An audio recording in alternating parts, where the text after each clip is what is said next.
ក្រៃលេងលេងចោមដៃអូនហើយនឹងបង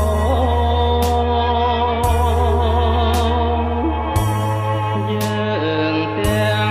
ពីរនាក់អង្គុយត្រសងញាតិមិត្តអូនបងឲ្យពោឲ្យជ័យបងទៅស្រុកយួនណារៀងក្បួនយុទ្ធសាស្ត្របងមកដល់ផ្ទះអូនបែកមានថ្មី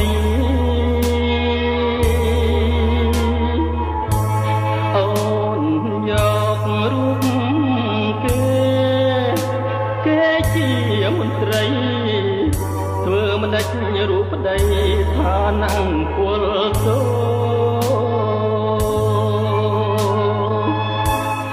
នឹងហើយជីវិតពលសូអភ័ព្វពលសូគ្មានទ្រព្យឲ្យគាត់ចិនដា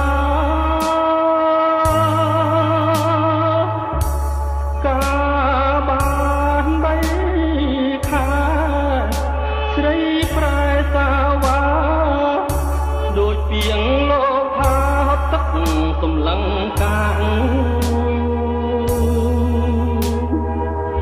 តែណាហើយរឿងនឹងទុកមួយឡែកជាប់រឿងស្រីផាត់ប្រង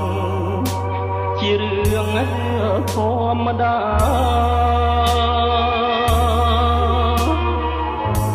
រឿងធំជាងខេមរាលាស្រីសាវ៉ាលៀបកាអងក្លិន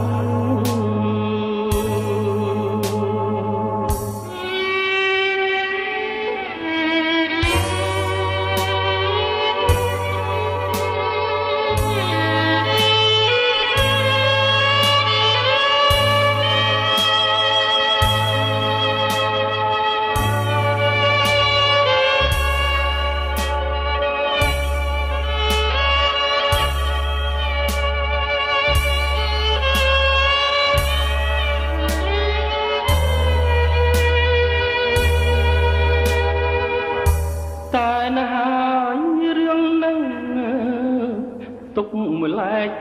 ចងរឿងស្រីផាត់ប្រងជារឿងធម្មតា